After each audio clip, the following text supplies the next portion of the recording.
พี่น้องปองไปสบายดีFCทุกท่านเนาะยามมื้อเช้าเนาะตอนเช้าๆอยู่เฮือนแม่แก้วคือเก่าเพราะว่าเมื่อคืนนี้ก็นอนเฮือนแม่นอนเฮือนคุณแม่อาบน้ำแต่งตัวเสร็จแล้วอาบน้ำให้แม่แล้วก็เฮ็ดข้าวต้มแล้วก็กินกับไข่ต้มไข่เรียบร้อยก็มักไหม้เอานมให้กินแล้วสิให้ไอ้บางเป็นคนเฝ้าบัดนี้เพราะว่าน้องไผ่ก็ลงไปแล้วเยอะก็ลงไปแล้วสิให้ไอ้บางเป็นคนเฝ้าสาวสุปนีกำลังแต่งตัวจะลงไปทำกับข้าวอยู่เฮือนงานแจกเขาวพี่น้องเอ้ยมือนี้เป็นมือตั้งแจกเขาวนำพ่อใหญ่วอนเป็นพ่อเฒ่าของน้องทรายเป็นพ่อของเมียน้องชายน้องสะใภ้นั่นเองกะแจกมื้อนี้ตั้งแจกมื้อนี้มื้ออื่นใส่บาตรพี่น้องเอ้ยจังสิจบจังสิได้ออกมากลโทดินเฮาสาวสุปนีกะแล้วเวียกน้ำแม่แล้วจังสิลงไปเบิ่งเพราะว่าจะเป็นผู้เฒ่าเพิ่นมาตั้งกองบอกกองบุญเฮาก็สิเริ่มเฮ็ดอยู่เฮ็ดกินเนาะเริ่มเฮ็ดกินไปเรื่อยๆแล้วก็จะเสิร์ฟอ่าเฮ็ดอยู่เฮ็ดกินให้ผู้เฒ่าแล้วตอนแรกก็จะเสิร์ฟผู้ที่เพิ่นไปโม่บุญเอาซองไปส่งจังซี่นะคือสาวสุนีก็ยังบ่ทันได้ลงหาก็แล้วน้ำแม่แล้วก็เสิร์ฟผู้ที่ให้บางมาออกให้ออกนาแล้วสิให้ครับไปเบิ่งคุณแม่ก่อนบ่ได้ลงไปถาก่อนถาน้องดาวก่อนถ่ายคุณแม่ก่อน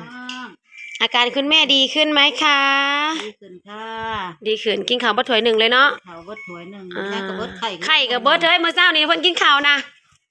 แต่ก็ไข่บ่กินไข่ก็กินเบิดไข่เหลืองไข่ขาวบ่ได้ยั้งบาดนี่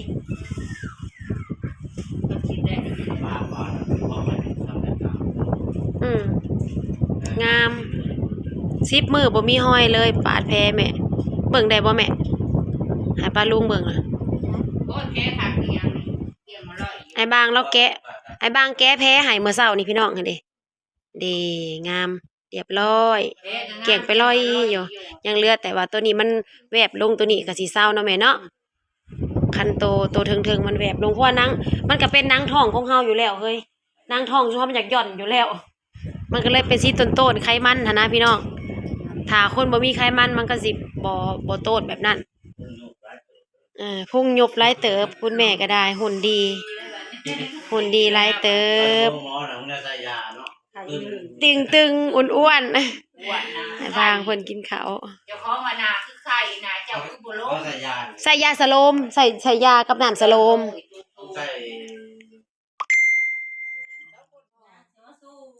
มาสู้ไปแล้วเสียรถลงไปเขาแล้วแต่ความคิดมีแต่งานไลฟ์โอ้ก็เริ่มไปก่อนจ้าไปก่อนอยู่ห้องหมอนั่นเพิ่นเห็นเป็นยังพยานจดตามจดเลยทั้งหมดมันเรื่องนะยาหยอดตากับอยู่เพื่อน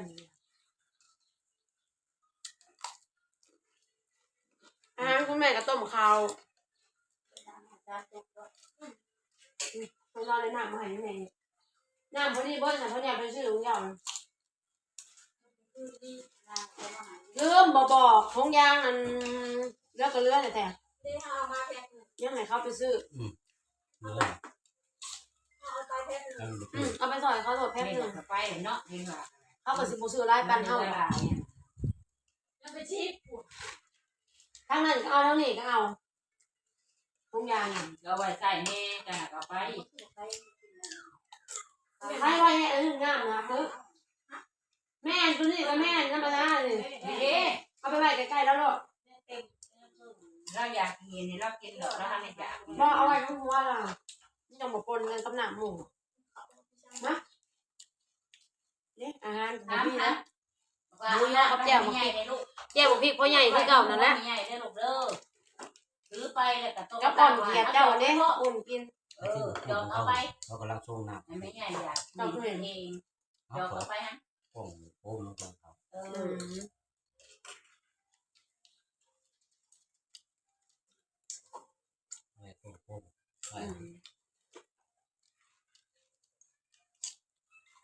กินยาก่อนนะขนาดยาอยู่ที่ครับขนาดจะเอาเลยเขายังขาดอยู่สินะเอาน้ำกันเลยปีก็เอาน้ำกันละพันแบ่งกันบริษัทดอกกำไรดอก น้ำพายสำหรับพาเราเอา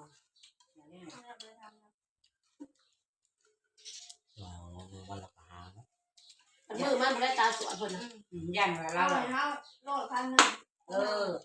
นได้ยังไง มาให้เราแบ่ง มั มัน น จะ จะ บดขนาด เกิดกับ1,000อีเมล1,000 แล้วพอแล้วก็เลย มันที่หาเมษากับบุญบ้านเฮาพี่น้องเลย นี่จะไป เชิญชวน FC มีเวลาเราไปหา มากินด้วย ที่หามีงานสี่มีงาน ที่หาอยู่ ที่หกมีงาน ที่พบมีงาน ที่หากันบ้างบุญบ้านดีนะ อีกายมันมีพ่น พอวันโชว์ จักคนจักลมจักไผ่ใหม่ป่าแถวน่ะลมมันมอดซอยกันเด้อบ่ว่าอีกาย แซ่บเนาะอ่อมแบบต้องแซ่บคือเก่า มันเจ็บขาบอกยังไปเลยอีกาย ไปหมดไฟไหมนะ โอ้ยมอดได้เฮาอย่างบ่ได้เฮาลงไปฮอดนั่งยังเขาจะว่าบ่นั่งได้เจ็บขาลงไปโมบุญน่ะดินั่งมือเลยลงไป ไฟไหมป้าที่ภาษาว่านนะ นี่นี่ขาขาเรา มือก่อน ไปแท้ อุ้ยเสียงกับการไหมบ้านเหลือเกิน ไผ่ใหม่เด้ มันปิวมาใส่เพราะว่า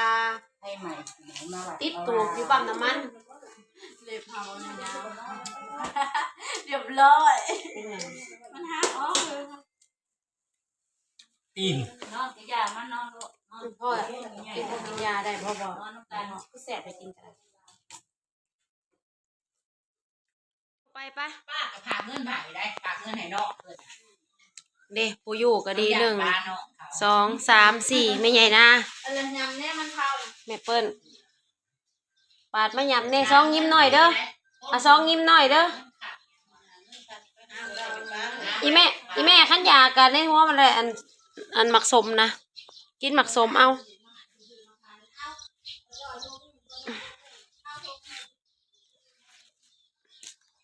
ไปเขาขี่รถไฟฟ้าบ่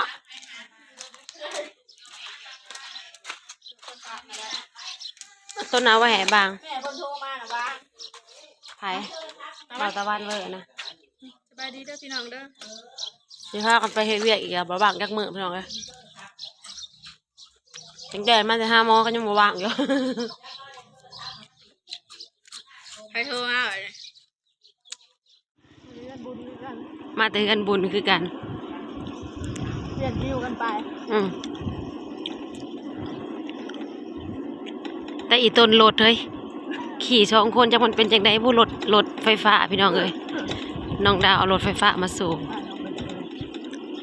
พ้นสิตกนี่เนาะ เดี๋ยวนี้จะบ้าน น้องดาวไม่ใส่เสื้อคือพี่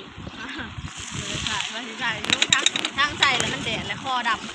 ำเอาก็เลยอบผิว ใส่เสื้อคอไป พี่น้องมาแต่ใส่ผ้า ถ้าจอด ขี่เข้าไปในรถก็ได้ไปไว้ทางขางเฮือนทางเฮือนคุณบ่เสียงนะ ถ้าจอดอยู่เรือนอันนั้นเดี๋ยวจอดดูขางเรือนเลยไหมครับ ก็ได้โอ้คักอยู่เด้อเว้ย ไปลง โอ้โหมันเต็มเลย เมือง รถบ่มีหมองไปพุ่นแหละเอาพ่อใหญ่ซีอยู่ทางน่ะ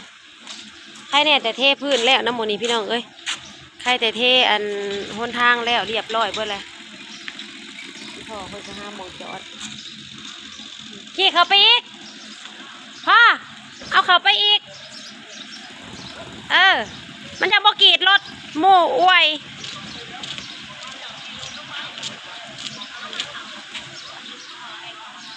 นอเดือนงานอะไรพี่น้องเอ้ย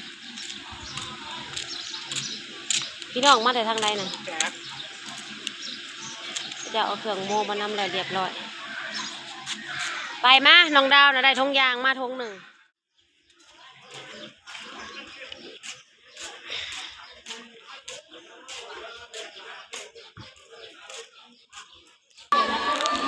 ไอ้บาง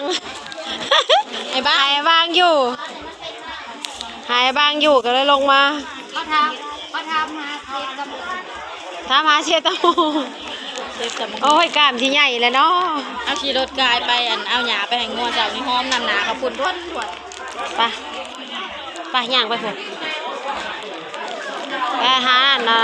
หา ใช่เจ้าค่ะ เจ้าภาพ แม่จะไปโทรแล้วค่ะ แม นูหลัก บ่มีเลย ของคนลาวก็คือตำบักหุ่ง โอ๊ตเลยเนาะมีเด็กติดจ้ะมีน่ะมีน่ะมีเด็กติดเลยเนาะตัดไปมันออก พี่น้องเฮ็ดกินกันหลายหลายมาเนี่ยเมนูเฮาก็จะเป็นหมู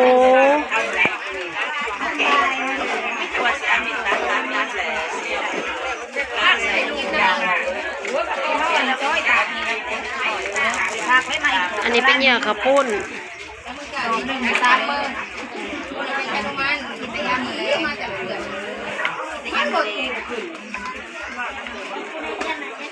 เซียนน่ะ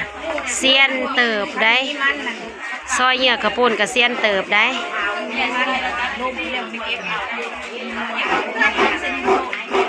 เอาไม่ใหญ่ประเทศยังอันนี้ข้าวต้มพัดบ่ข้าวต้มยังต้มตัดว้ายอย่าเข้าห้องมันนี่มันลงซ้ำประเภทได้อยู่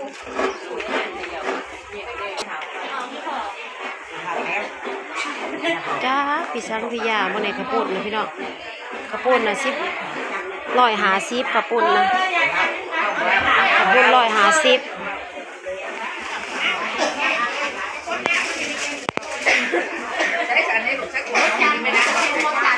พระเจ้ากำลังตั้งกองบุญ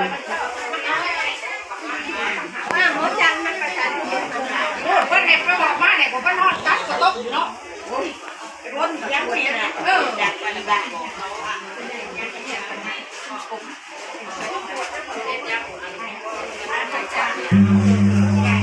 ผู้วอนผู้เสียชีวิตนั่นแหละพี่น้องอันนี้เราก็ยังบ่ทันได้ถาปานใดดอกจักปีแหละ50ปลายนี่แหละแม่ยังอยากกินนมจะเป็นนึ่งข้าวเหนียวข้าวเหนียวเขามาไปเรื่อยๆไปเรื่อยๆเพราะว่าเขาหับแขกกับตอนแรงแต่บางตอนกลางเว้นนี่กะคนลายเฮ็ดข้าวปุ้นแล้วก็ต้มจืดลาบหมูปิ้งหมูเขาหอดคันได้หรือบ่ค่อนข้างแล้วแน่และ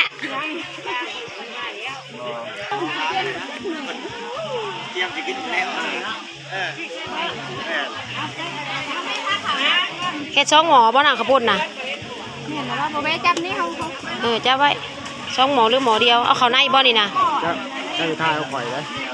เอาลงต่ำๆเลยโบเวปูแวะอยากเข่าบ่เอาซะอ่ะคนหล่อบ่อยากเข้ากล้องโอ้ยตายแล้วเคยเยอะใส่เขาโลดเด็กน้อยเด็กเนี่ยนะสี่ไปเสียไปบอกได้ก็สี่ไป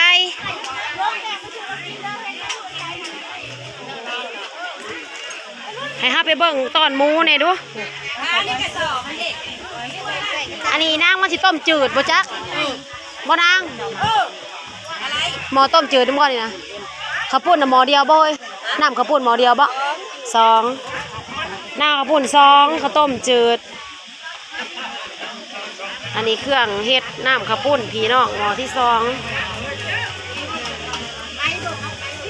บรรยากาศตอนเช้ามื้อนี้เป็นมื้อตั้งกองบุญพี่น้องเอ้ยก็สิมาหลายแล้วพี่น้องนะเป็นจังได๋โอ้ยถือคนแล้วผู้มักย่างผู้อยู่ในเตาพุดถือคนแล้วผู้ย่างนี่นะได้หลายแล้วบ่สิแล้วแหละ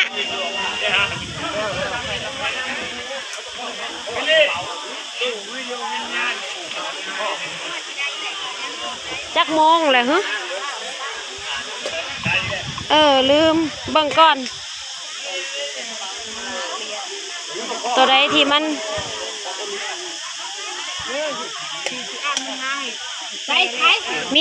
มีแบบว่าตัวละ5ตอนซีนก็ย่างไปให้อีแม่ก็ย่างได้หลายแล้วย่าง แหน่แล้วเหรอใครแหน่ปะ ใครแหน่มื้อนี้แก้แพ้เพิ่นแก้แพ้ออกมื้อนี้งามอยู่เกี่ยงมาลอยอยู่เริ่มแซ่บเลยได้มื้อนี้นั่นข้าวต้มถ้วยนึงกับไข่เซ็ต แต่เก่าถ้าไข่ก็บ่อยากกินข้าวต้มก็2-3 คำย่างให้เฮาโตมันสุกๆให้เฮาแหน่จักอันตัวนี้เบิ่งดูพริกเบิ่งดูอ๋อมันเป็นน้ำมันเฮาจะเอาแบบซีนพริกให้เฮาแหน่โตเป็นซีนเพราะว่าหมอให้กินหมูได้แต่บ่ให้กินน้ำมันเอาสุกๆเด้อหมอให้ก็จะเอาไปเอาให้เฮา2 ตอนเพื่อมาหาเหล็กตอนนี้น้ำเบิ่งดูตอนนี้ตอนนี้เนาะตอนนี้กับตอนนี้พอหาตอนซีนไปให้ยายก่อนอันนี้ก็ซีนวัดเนาะนี่เนาะนี่นะม้วนนี่นะได้ก็ได้ทีเดียวอันนี้ก็ซีนได้นี่ซีนถ้ามันสุกนะเอาได้แม่ว่าบ่เอาแหมไปได้บ่ย่างนะเอาพอดีเป็นน้ำแฉะๆจักหน่อยโอเคพี่น้องอันนี้คือบรรยากาศยามมื้อเช้าเนาะแล้วก็ตอนเที่ยงตอนแรงแฮงสิวุ่นวายแฮงจักเฮาสิพากันตั้งโต๊ะอยู่ไสแล้วเนาะตอนแรงนี่เนาะมาซอยงานแจกเขาน้ำพ่อใหญ่วอนมาซอยน้องสะไผ่ซอยน้องทรายพี่น้องเลยก็ได้อยู่ได้เศร้าคือกันมื้อนี้ก็จะเป็นปิ้งหมูปิ้งย่างอะไรช่วงเศร้าตำบักหุ่งก็สิเป็นนักอีกเด็กช่วงแรงอีกก็สิตำเสิร์ฟนะพี่น้องสะออนแม่จักจั่นเด้แต่จักโมงแล้วจะเนาะเขาจังเตรียมแนวกินมาให้อีแม่แน่เด็กหน่อยมา